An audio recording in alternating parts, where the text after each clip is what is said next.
Hi everyone, welcome to my new channel. Today we will study rain-fed agriculture जिसमें हम cover करेंगे introduction और उसके टाइप्स। तो सबसे पहले हम पढ़ेंगे introduction to rainfed agriculture. Rainfed agriculture क्या होता है? Growing of crops entirely under rainfed condition. Rainfed condition में क्रॉप्स को ग्रो करना उसे रेन-फेड एग्रीकल्चर बोलते हैं। इसका मतलब ये है कि हमने अपने क्रॉप्स को ग्रो करना है और हम डिपेंडेंट हैं पूरी तरह रेन वाटर में। Rain-fed agriculture is a type of farming where crops are grown solely on rainwater without any additional irrigation. बिना किसी इरिगेशन के हम पूरी तरह डिपेंडेंट हैं रेन वाटर के और हम इस फार्मिंग को बोलते हैं rain-fade agriculture. Despite efforts to increase irrigation, about half of the cultivated area remains rain-fed, making it crucial for meeting future food needs. इसका मतलब क्या है कि हमारे efforts इंक्रीज तो हो रहे हैं इरिगेशन को बढ़ावा देने के लिए और डिफरेंट इरिगेशन मेथड्स इंट्रोड्यूस कर रहे हैं, लेकिन इसके बावजूद भी हमारे इंडिया में half of the cultivated area rain fade मतलब रेन वाटर पे डिपेंडेंट है। क्यों ऐसा क्यों है? क्योंकि हमारे इंडिया में maximum small and marginal farmers हैं जो कि अफोर्ड नहीं कर सकते different types of irrigation methods, और उसी कारण रेनफॉल एक क्रूशियल मेथड या फिर एक क्रूशियल सोर्स बनता है फ्यूचर फूड नीड्स को पूरा करने में। एग्रीकल्चर इज हाईएस्ट या फिर largest India source of livelihood with nearly 2/3 of the population depending on it. So agriculture, as we know that agriculture is agrarian economy. Most of the people have agriculture as their occupation. So India के पास जो largest source livelihood का agriculture ही है, जिसमें 2/3 of the population agriculture पे ही dependent है।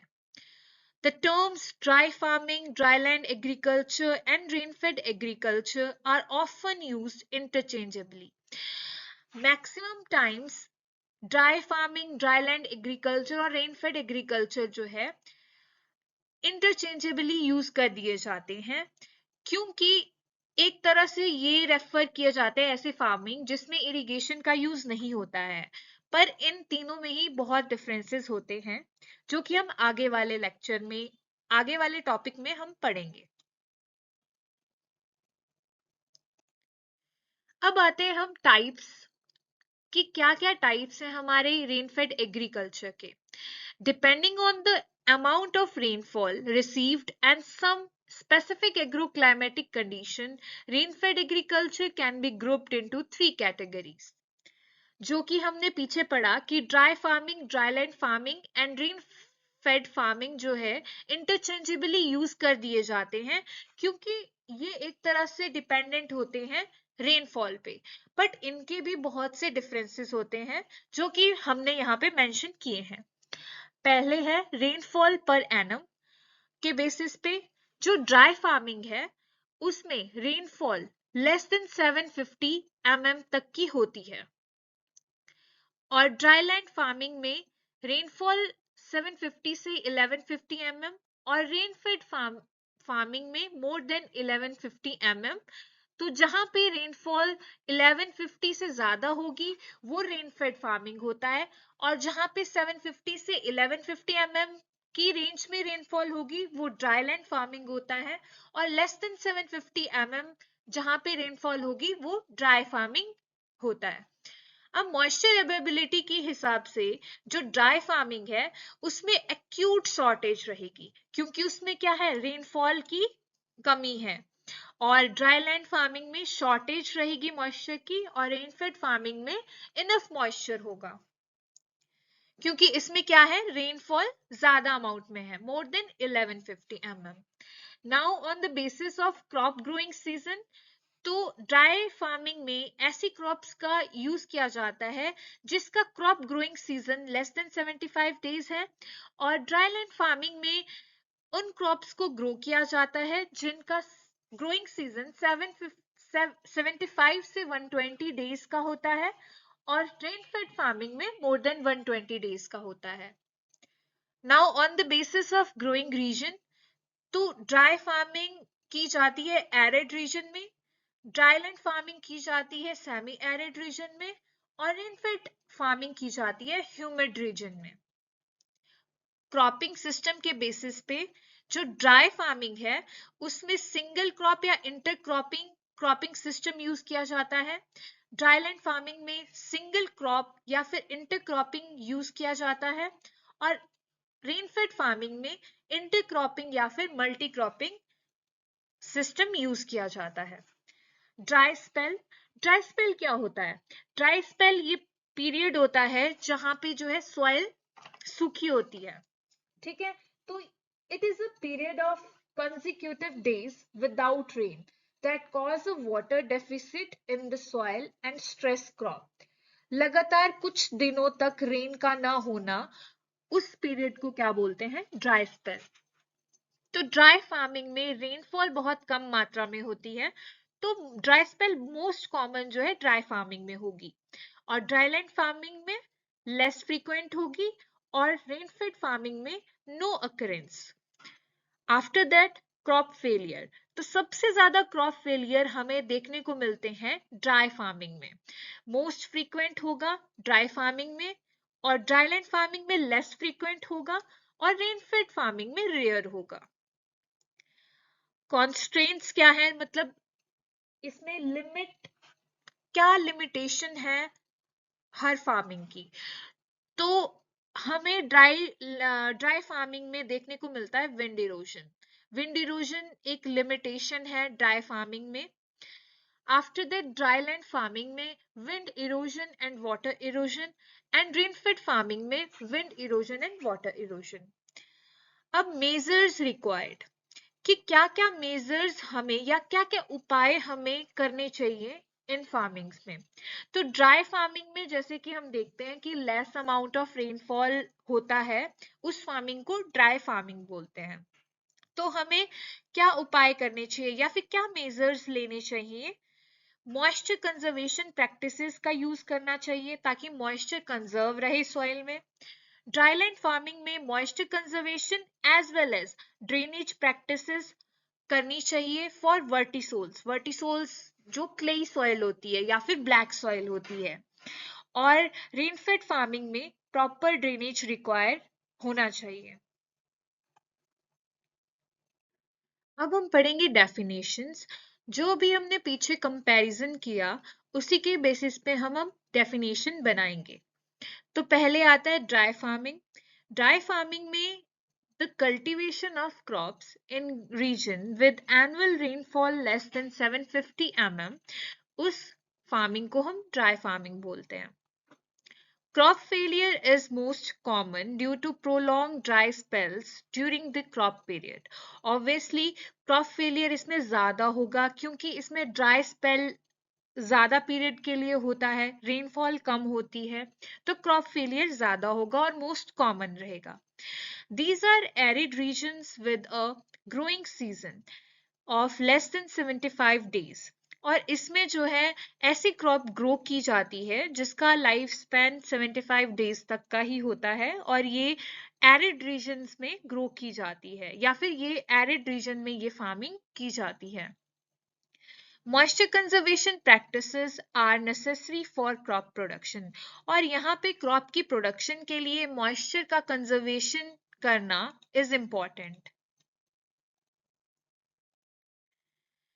Now, dry land farming, the cultivation of crop in regions with an annual rainfall of more than 750 mm।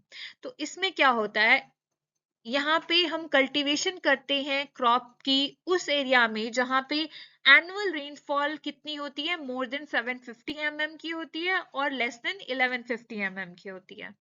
Despite prolong dry spell, crop failure is relatively less frequent. हमने अभी पीछे comparison में पढ़ा था कि इसमें क्रॉप फेलियर जो है लेस फ्रीक्वेंट होते हैं क्योंकि इसमें ड्राई स्पेल कम होता है as compare to dry farming. These are semi-arid tracts, ये जो सेमी एरिड ट्रैक्ट्स में फार्मिंग की जाती है और इसमें ग्रोइंग पीरियड क्रॉप्स का कितना होता है 75 से 120 डेज का। Moisture conservation practices are necessary for crop production. However, adequate drainage is required exceptionally for vertisols or black soils.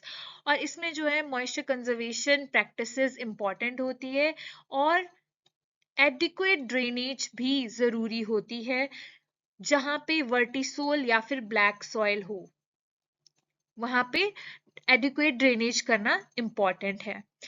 Note में लिखा है कि alternate land use system is suggested in this region. तो अल्टरनेट लैंड यूज सिस्टम होता क्या है?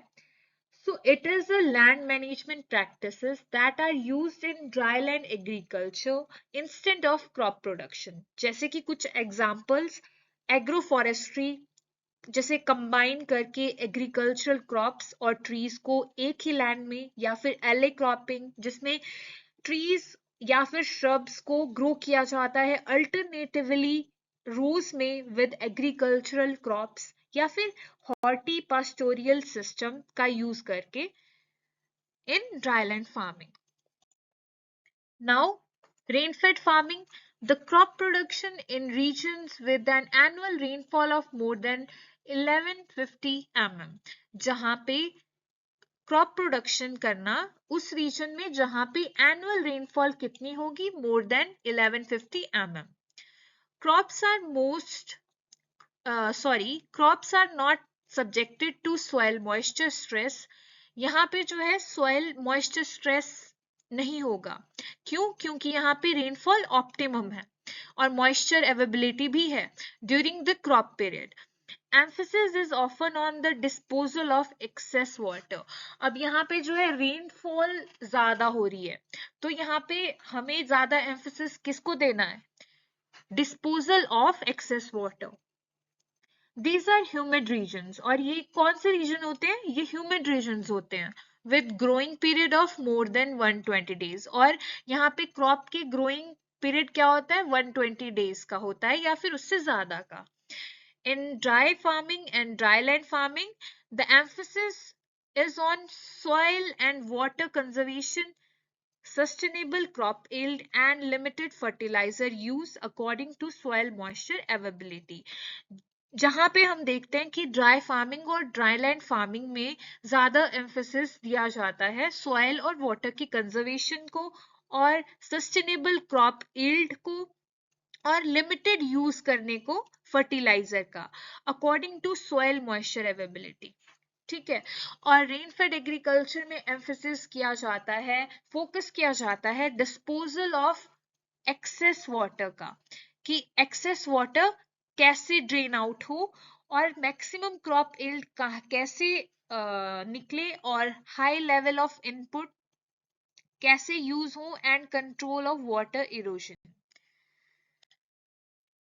Now United Nations Economic and Social Commission UNESC for Asia and Pacific distinguished dryland agriculture mainly into two categories, that is dryland and rainfed farming।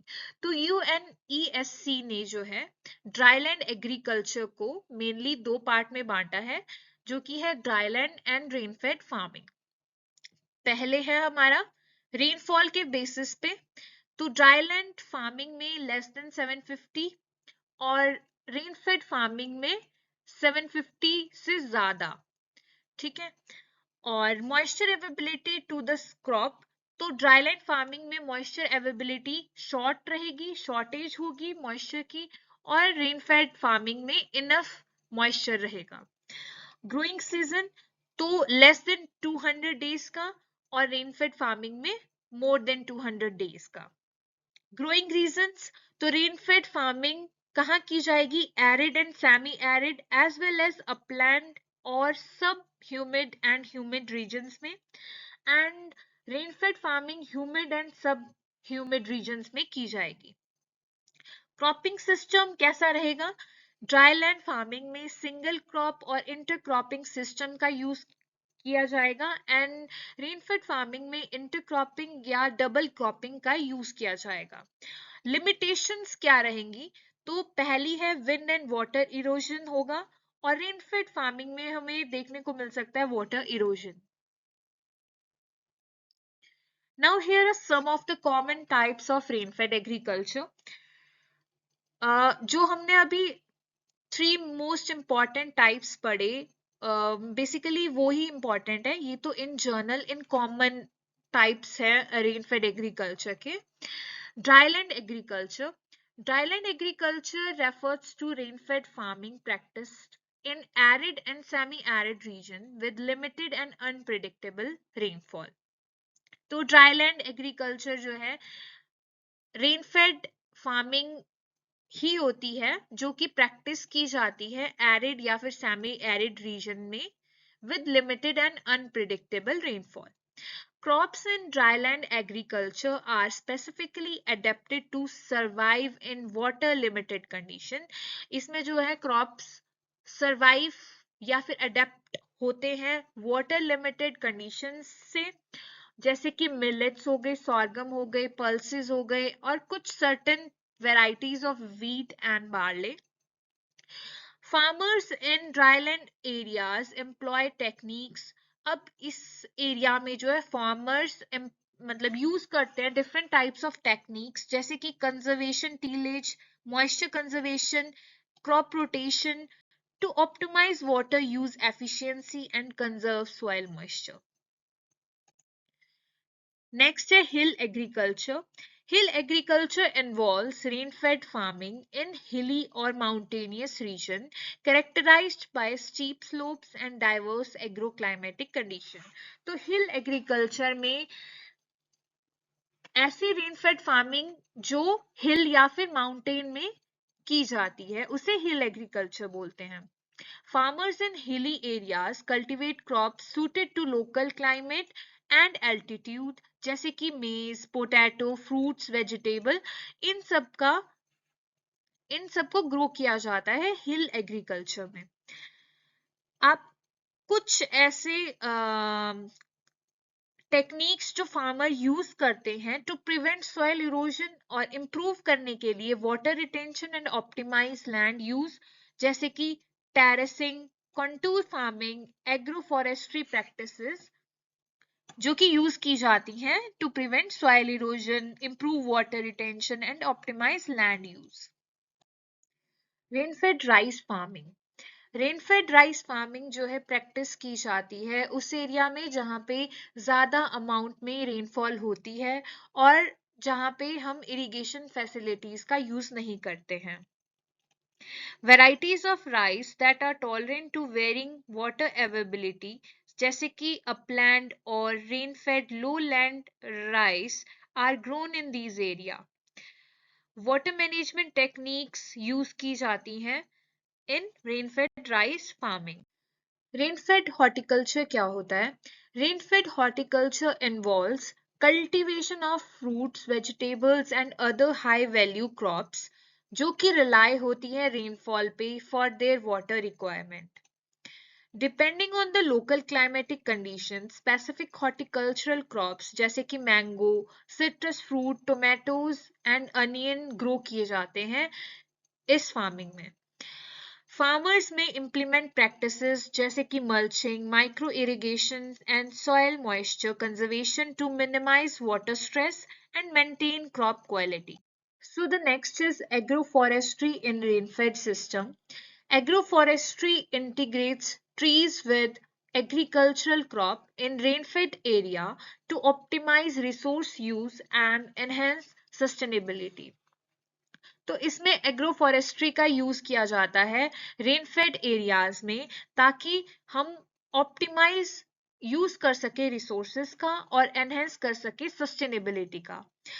Trees जो कि provide करती है multiple benefits जैसे कि shade, wind, soil improve करती है और additional income source है जैसे कि फ्रॉम टिम्बर, फ्रूट्स और मेडिसिनल प्रोडक्ट।